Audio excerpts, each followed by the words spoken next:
Hi, I'm Trey. Hi, I'm Ryan, and I play Bert. Hey, I'm Brandon, and I play Kenneth. Hello, I'm Tony, and I play Karina and Wally's waiters. Hi, I'm Mark, and I play Sam and Clay. And this is Sit and Sip. All right, y'all, thank you for joining us back with a very exciting episode of season 2 of Sit and Sip. I still feel like we need the pure of it all. Noted. We'll fix it in post.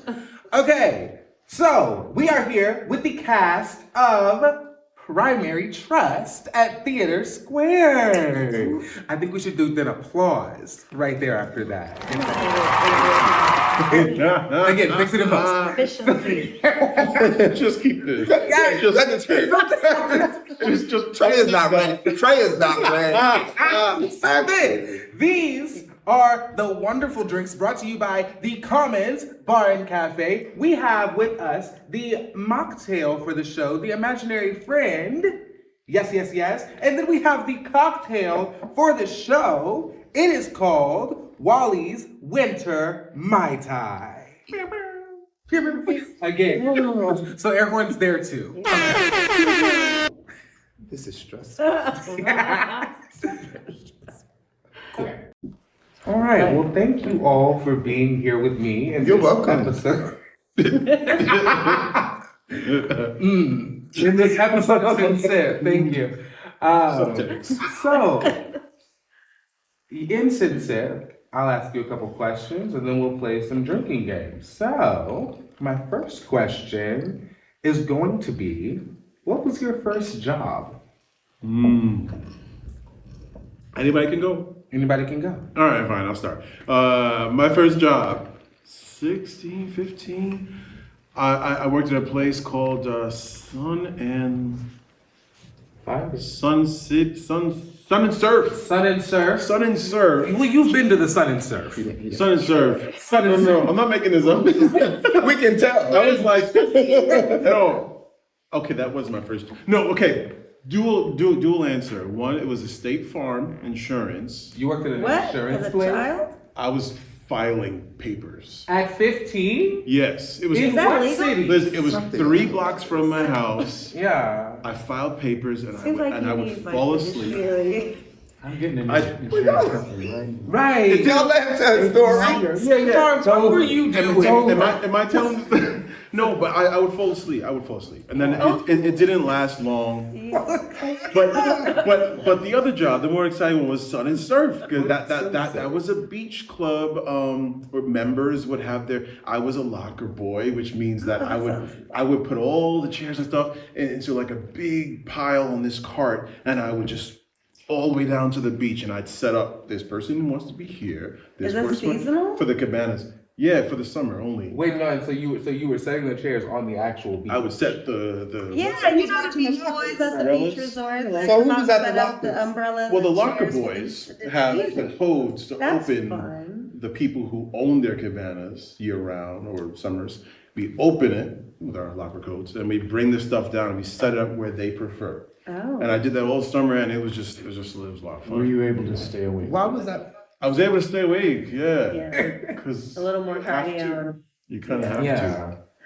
That's fun. Why was that fun? Was that in Jersey? Because I was always moving and doing stuff. But when I'm sitting doing just like whatever, I Let me just tell fall you, asleep. I ain't judged about the fall asleep. 'Cause I have Yeah. fallen asleep on those type of jobs before too. For sure. Not even as a You child, talk about it? as a whole adult. No, the Not filing locker job. Oh, too. was I don't know. yeah, finally no. So tell me. All right. The way you- My first job, my family owned a chain of grocery stores in the Oh. city, my uncle. And so that was kind of like the family gateway job for all of us. They were probably working us illegally before we were permit Well, for age. sure. But I was a Right. cashier. Yeah, I was a cashier, counting money and ringing up groceries. That was my first job. Did you bag properly? Lena's Food Market, Lena's. named after my aunt, is his wife. Yeah. Yeah, and they were all over the city. We had Lena's department store one time too. It was really awesome. Unfortunately, that all has died now. You know, the legacy of family business is just not passed down like it used to be. Yeah. You know, because I think millennials and what's the generation before, like Gen Xers? Aliens. Yeah, the aliens, the people with the college educations. Maybe the end of baby boomers. I think they're a little younger than the baby boomers, but they weren't serious about taking over their parents', businesses like back in the day, how that used to be kind of like a super big staple. But yeah, the sons took over and it's gone. Rest in peace. But it was beautiful while it lasted. I did have a more fun job when I was a teenager, selling candy, chocolate at the mall. And I loved it because it was only one employee working at a time. It wasn't like, it was just a small little chocolate kiosk. It wasn't a kiosk because we had a back, like a door to get into the mall, but it was just like a storefront in the mall. And I used to tear them caramels up. As in eat them? As in eat them. Yeah. You have to get rid of the ones that aren't perfect. It's chocolate. The job was quality control. At a certain point. And sales occasionally. Okay. But in the meantime, quality control. No, I'm with you. I was very good at that. A connoisseur, if you will. Connoisseur is cool. If you will. Caramel and chocolate. So yeah, that was great. And I could study my lines and do homework too because nobody really bought anything. I was just sitting there for 4 hours, doing my thing. Well, I don't know. I guess people only buy chocolate now, like for Valentine's Day and crap. People don't really just, unless you're one of those sweet tooth people. But yeah, it was a niche, it was a cute little boutique. Chocolatier. Oh, nice. Yeah. I wish I could remember the name of it. It was a red and white brand. I don't know. I can't remember. Okay. Yeah. So my first job, it was rather sad. I was a paper boy, and I was only a paper boy because my brother was a paper boy, and he refused to get up in the morning, or claimed to be too tired, so he would kick me. And make you do his route? Make me do his route. Yeah. Wait, did you get the money though? Right. Oh, that's the He question. paid me, but it was like Not a percentage. $3 a week or $5 a week. Oh, no. Wow, yeah. Pennies on the Yeah. dollar. I was like 9 years old. The papers, weighed more than I did. Full bag of papers. Yeah. Absolutely. And I was a little asthmatic kid, and it was just it was suffering. Wow. What time were you up selling the papes? I was delivering the papers at 6 in the morning. Yeah. Wow. We had a paper route too. So yeah, that was my Spoiled. kind of intro to the theater. 'Cause What? I still make about the same. The pay scale. Oh, God. Oh my goodness. Yeah. And I still suffer. Did you not ride a bike or did you walk? I walked. Damn. Through, this is back before global warming took full effect. So Oh, wow. snow was sometimes as high as your waist That hurts. in Ohio. Yeah, that. Right. So my first job was at a tuxedo store. Oh. I worked Wow. at after hours tuxedos in the mall. Okay. What was you doing after that? That's not what the question was. The question was, where was the location of? Yeah. No. So I would fit and package and distribute tuxedos for weddings and bar mitzvahs and proms. Wait, so you were doing the measurements? Correct. You were in high Measuring school? tape. I was somewhere between my senior year of high school and my first couple of years of college. I did it for like 2.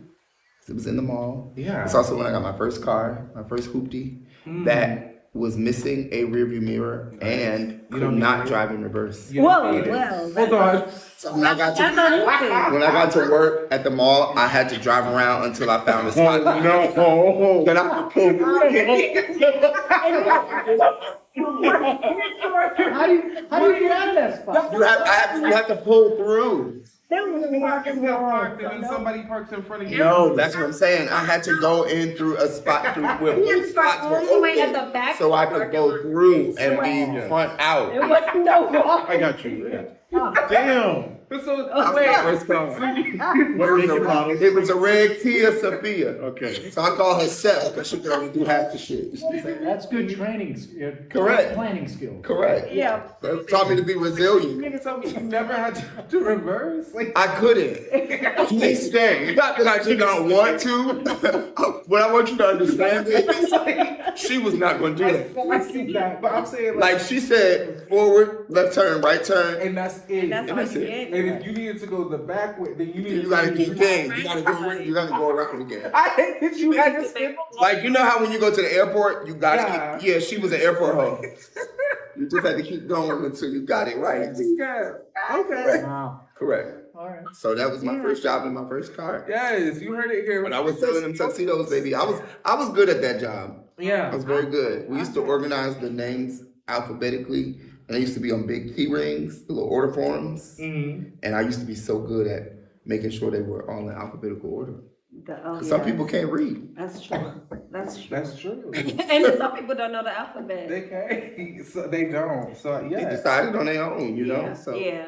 I kept us in mind. I'm the reason why that store stayed afloat. The ride. Wow, a young entrepreneur. Where is it now? It's going, child. These balls even You exist. think as soon as he So got they got bought out by Men's Warehouse. So Men's Warehouse became MW Tux when they bought After Hours. Oh wow. Yep. We used to get commission. I used to sell the hell out of some socks. Mm-hmm. Used to Come get on, $1 of Adam. commission for selling Highest socks. You better understand. Branch. Highest solution number. Okay, I was born for See how this this. was training. I was born for This this. whole time. Can't go backwards. Hey, Yeah. only forward. You sure they didn't steal anything else after I was at Okay. First of all, Did they have a back room? You know what? isn't it time to cut the tape? But you heard it here first. B, upselling. Okay, so I have a citizen favorite question for you all, and that is, why this show, why now? No, I know, I just kind of like changed my mood, right? This show right They put it on now. schedule. Yeah. And you signed They the picked contract. it. They picked it. Yeah, no, this show right now because, man, between social media and fake news and this political climate and the pandemic and the separation of our nation right now. There's so much divisiveness. There's so much individualism.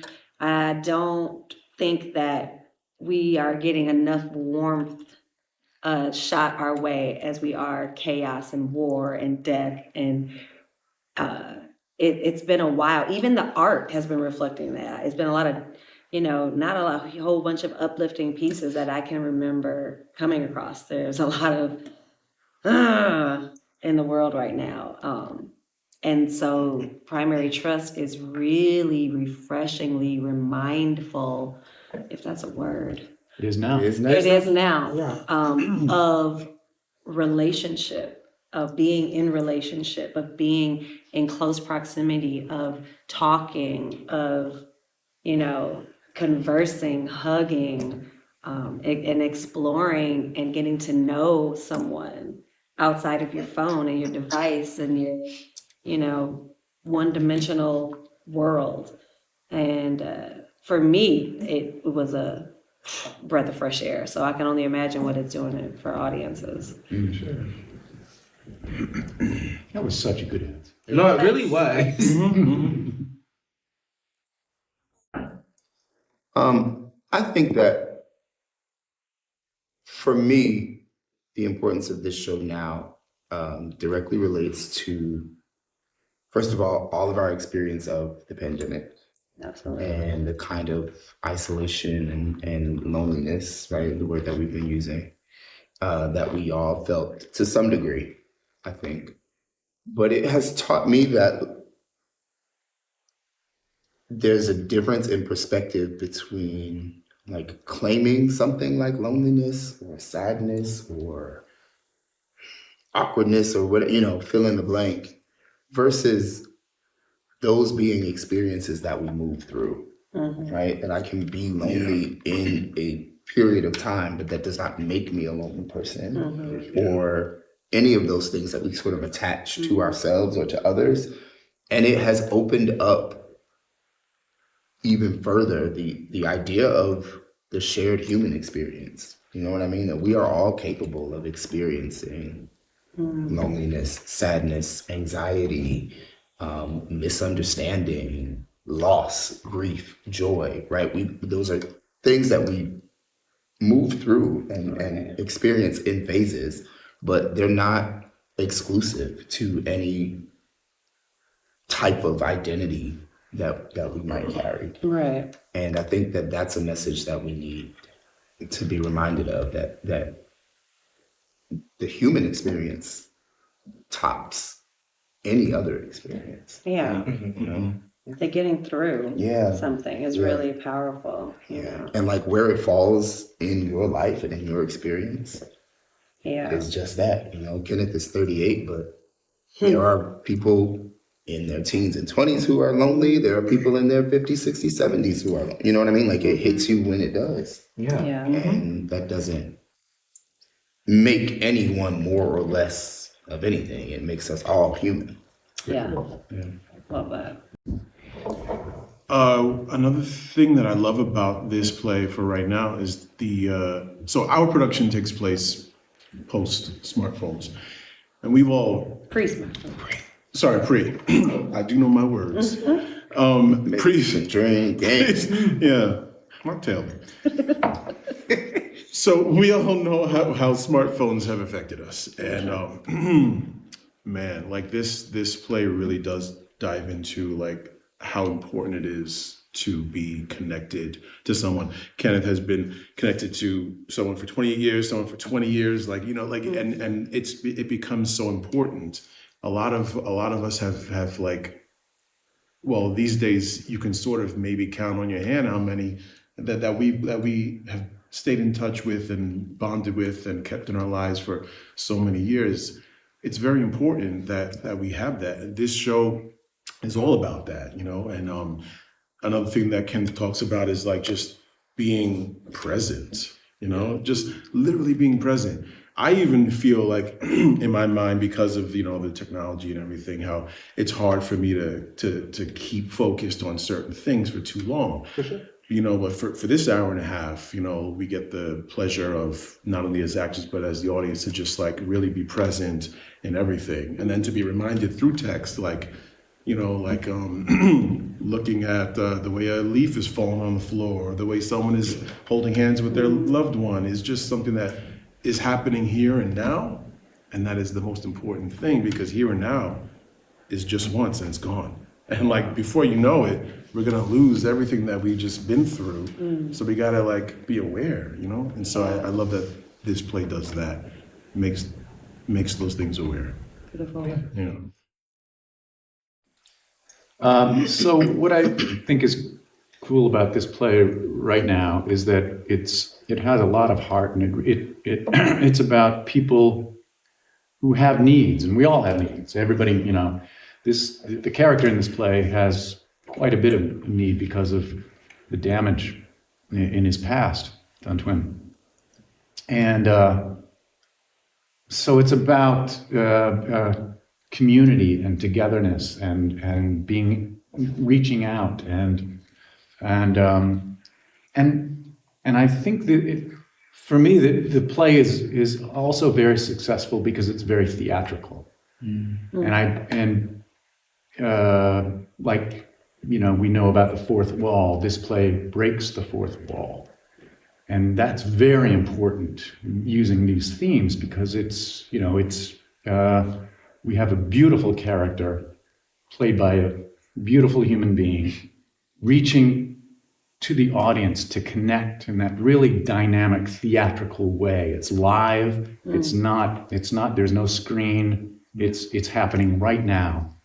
And it's a very powerful thing, that connection, when we all kind of hear together, breathe together, experience together, a powerful, beautiful story together. Yeah. And I love the theatricality of this play. Yeah.